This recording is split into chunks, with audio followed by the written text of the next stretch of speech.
Hello everyone, welcome to my channel. I am Poonam Lohan. आप सब कैसे हैं? आई होप आप सब अच्छे से होंगे, अपने घर में होंगे और सुरक्षित होंगे। जैसा कि कल की वीडियो में मैंने आपको क्रोनोलॉजिकल एज और मेंटल एज के कुछ कॉन्सेप्ट करवाए थे, तो आज मैं क्रोनोलॉजिकल एज के बारे में थोड़ा सा आपको डिटेल में बताऊंगी कि क्रोनोलॉजिकल एज क्या होती है, इसको हम कैसे मेज़र करते हैं। और ये मेरी ईमेल आईडी है। अगर आप लोगों की कुछ क्यूरीज हैं तो आप यहाँ मुझे मेल भी कर सकते हैं। और हमारे साथ ही पीजीटी स्टार्ट साइकोलॉजी और पेडागोगी की सीरीज शुरू हो चुकी हैं। उसी सीरीज का एक ये कंसेप्ट है। और साथ में ही मैंने पीजी और यूजी की कुछ क्लासेस के लेक्चर्स भी लिए हैं। अगर आप लोगों को वे लेक्चर्स भी देखने हैं, साइकोलॉजी के बारे में कुछ और डिटेल में इन्फॉर्मेशन लेनी है, तो प्लीज़ आप मेरी वो वीडियो भी देख सकते हैं। तो चलते हैं, आज हमारा जो टॉपिक है क्रोनोलॉजिकल एज, तो उसके बारे में थोड़ा सा और डिटेल में पढ़ते हैं कि ये क्या होता है, हम कैसे इसको मेज़र करते हैं और कैसे क्रोनोलॉजिकल एज को यूज़ करके हम किसी भी व्यक्ति की आईक्यू को निकाल सकते हैं कि वह व्यक्ति किस लेवल में लाई करता है। अब बात ये आती है कि क्रोनोलॉजिकल एज क्या होती है। क्रोनोलॉजिकल एज आपकी जो कैलेंडर की डेट के अकॉर्डिंग होती है, वो आपकी एज होती है। हम देखते हैं इसकी डेफिनेशन क्या बोलती है। Chronological age is the measure of an individual age based on the calendar date on which he or she was born, कि आप किस डेट को पैदा हुए हैं, आपका जन्म दिवस कब आता है, वो आपके कैलेंडर डेट होती है, उसको बोलते हैं क्रोनोलॉजिकल एज। मेनली ये हमारी क्या होती है, तैथिक आयु होती है कि जन्म से लेकर आज तक हम कितने साल के हो गए हैं। ये क्या करती है, ये हमारे जो महीना है, जो दिन है और जो आपके ईयर्स हैं, उन सबको मेजर करती है।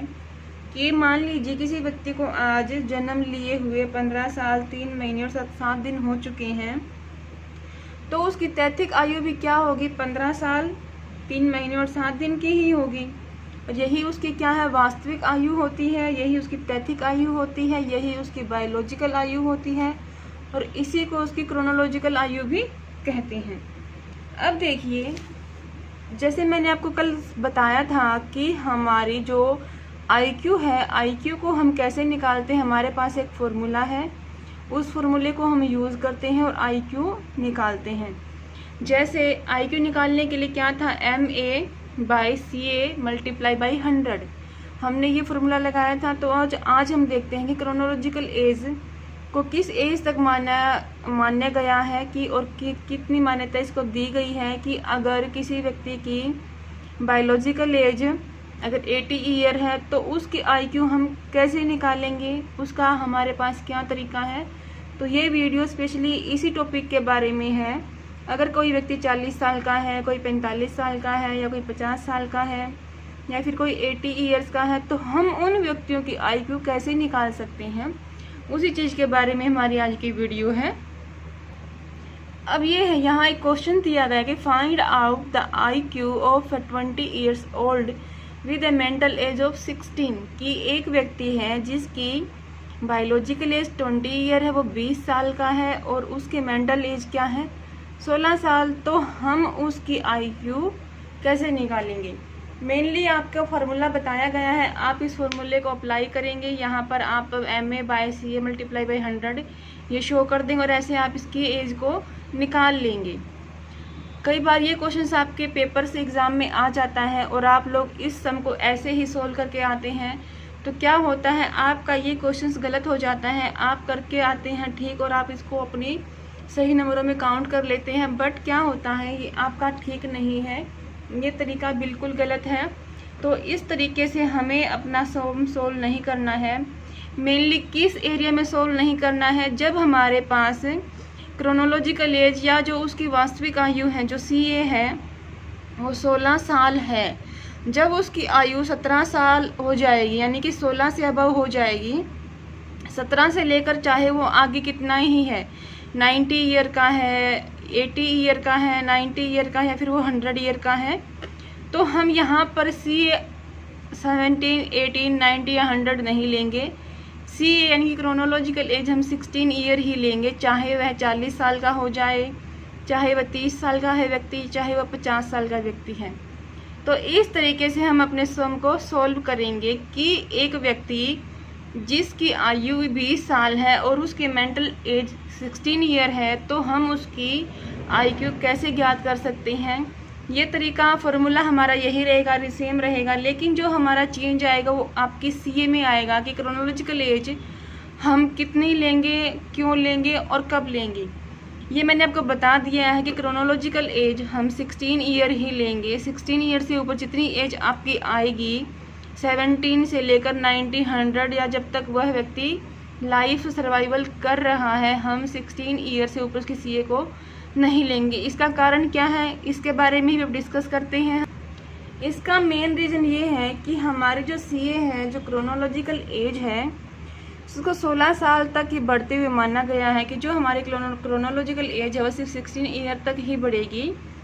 उसके बाद ब्रेन का डेवलपमेंट और विकास 16 साल तक ही बढ़ता है। क्यों जैसे हमारा ब्रेन है अगर बढ़ता रहेगा, जैसे हमारे हाथ पाँव की लंबाई है, हमारे और जो हमारी बॉडी पार्ट्स हैं उनकी लंबाई है वो बढ़ रही है, तो हमारा ब्रेन तो नहीं बढ़ रहा ना। ब्रेन का एक हमारा डेवलपमेंट हो चुका है, जितनी उसकी मेंटल कैपेसिटी बढ़नी होती है, जितनी उसकी ब्रेन की डेवलपमेंट होनी होती है, वो हमारी 16 ईयर तक ही हो जाती है। उसके बाद केवल फिजिकल डेवलपमेंट ही बढ़ता है।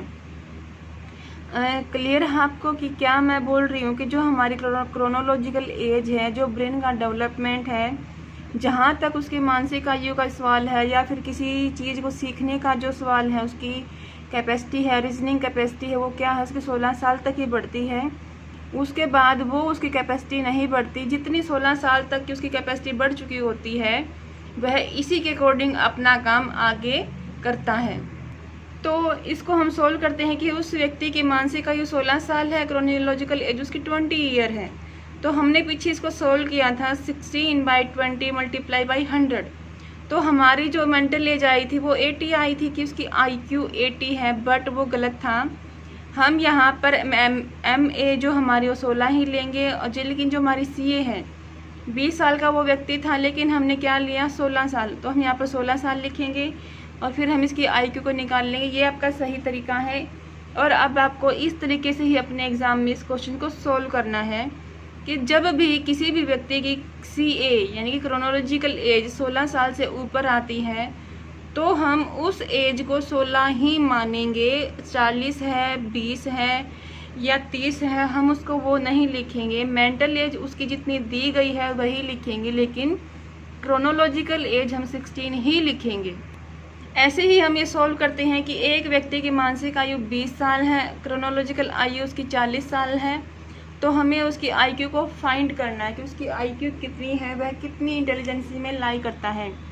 ये क्वेश्चंस आपका स्टेट में भी आ चुका है, आपके नेट के एग्ज़ाम में भी आ चुका है। जो बच्चे PGT साइकोलॉजी कर रहे हैं वो नेट को भी क्वालिफाई करना चाहते हैं, तो ये क्वेश्चंस आपके नेट के अकॉर्डिंग, आपके PGT साइकोलॉजी के अकॉर्डिंग और आपके पेडागोगी के अकॉर्डिंग बहुत ही इंपॉर्टेंट क्वेश्चंस हैं, और ये हर बार कहीं ना कहीं आ जाता है। तो ये जो क्वेश्चन मैंने लिखा है यहाँ कि MA उसकी 20 साल है, CA उसकी 40 साल है, तो उसकी IQ क्या है, ये आपके नेट में क्वेश्चन आया हुआ है। तो हमने क्या किया, MA हमने 20 ही ली, लेकिन CA हमने 40 दी हुई है, लेकिन हम 40 नहीं लेंगे, हम यहाँ पर इसको 16 साल लेंगे, क्योंकि 16 साल से बाद जो उसका ब्रेन का डेवलपमेंट है, जो उसकी रीजनिंग कैपेसिटी है, जो उसकी इंटेलिजेंसी है, वो नहीं बढ़ेगी। जितनी 16 साल में वो डेवलप हो चुकी है वह उतने ही लेवल की रहेगी। और फिर हम इसको सॉल्व कर लेंगे, तो यहाँ से हमारा क्या आ जाएगा 125। अब देखिए, जब हमने इस एज को 20 ही लिया था तब इसकी IQ कितनी आई थी 80, लेकिन जब हमने इस 20 की एज की जगह उसकी क्रोनोलॉजिकल को 16 लिया है तब उसकी 100 आई। अब देखिए उसकी IQ पहले कितनी थी, 80 थी, फिर उसकी 100 थी। हमने ये देखा कि वो व्यक्ति अपना इंटेलिजेंट है, बट जो IQ आई है वो उसके लेवल से मैच नहीं कर रही, तो रीज़न यहाँ ये था कि हमने कहीं ना कहीं कोई गलती की है। तो अब देखिए, जब हमने उसकी एज को 16 ही रखा और उसकी मेंटल एज जो दी गई है वही रखी है, तो उसकी IQ 100 आई। तो देखिए 80 और 100 में कितना डिफरेंस है, वह बिलो एवरेज से हमारे एवरेज लेवल में आ गया है, क्योंकि मेनली हमारी जो पॉपुलेशन है वो एवरेज रहती है। मीन्स वो हमारी 90 to 101 तक 109 तक रहती है, यानी कि 90 से जो 109 की रेंज है हमारी, वो हमारी एवरेज के अंदर आती है। अब ये हमारा जो दिया गया है ये हमारे 125 है, यानी कि वेरी सुपीरियर के अंदर आता है। अगर मान लीजिए जो हमारी CA 40 है और MA 20 है, अगर हम इसी बेस पर इस क्वेश्चन को सोल्व करेंगे तब IQ कितनी आएगी। अब ये देखिए कि जो CA है वो हमने 20 ही ली, जो 20 दी गई थी, लेकिन जो क्रोनोलॉजिकल एज है वो हमने 40 ली और उसको हमने सोल्व किया तो 50 आई। तो अब देखिए जब इस व्यक्ति की IQ यहाँ 50 है तो ये क्या है, हमारा MR मेरी काउंट हो रहा है, लेकिन वो MR बच्चा नहीं है, वो अपना हर काम अच्छे से कर रहा है, वो अच्छी जॉब के अंदर है। तो हमें कैसे मान सकते हैं कि वो बिलो एवरेज में आएगा फिर वो MR बच्चों में आएगा, नहीं मान सकते ना। तो यही मेन रीज़न है कि हमारे जो CA है हम 16 से ऊपर नहीं लेते।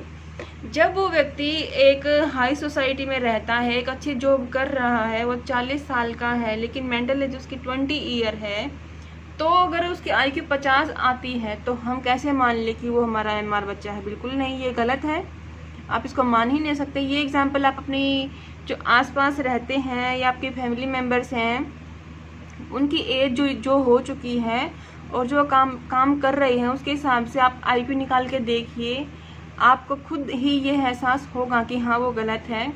इसीलिए CA को 16 ही माना गया है कि 16 साल के बाद जो भी IQ है वो नहीं बढ़ती, वो जो उसकी बन चुकी होती है उतनी ही रहती है।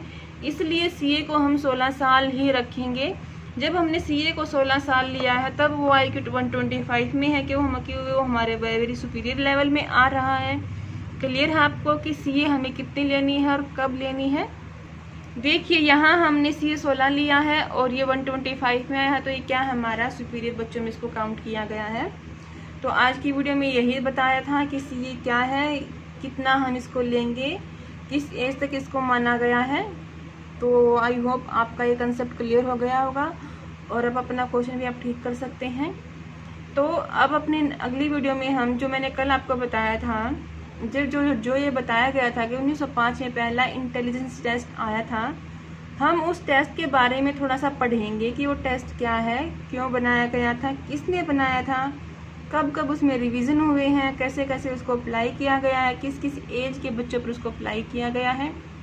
तो स्टैनफोर्ड बिने टेस्ट करने के बाद हम अपना इंटेलिजेंसी की थ्योरीज करेंगे और फिर थोड़ा सा जो उसके इंटेलिजेंसी के टेस्ट हैं कि किस तरीके से हम उसको अप्लाई करते हैं हम वो पढ़ेंगे। तो हमारा अभी इंटेलिजेंसी का टॉपिक चल रहा है, ये हमारा 3-4 वीडियो में क्लियर हो जाएगा। उसके बाद हम अपना नया टॉपिक शुरू करेंगे और आपका इंटेलिजेंसी कंप्लीट हो जाएगा। तो जितना मैंने करवा दिया है प्लीज़ उसकी रिवीजन करें, उसको अच्छे से पढ़ें। जो भी अगर आपको कन्फ्यूज़न है, किसी टॉपिक में डाउट है, कोई कंसेप्ट अगर आपको समझ नहीं आ रहा है तो प्लीज़ आप मुझे मेल भी कर सकते हैं या फिर कमेंट भी कर सकते हैं। तो आज के लिए इतना ही, धन्यवाद। मिलते हैं नई वीडियो में अपने नए टॉपिक के साथ, तब तक के लिए धन्यवाद।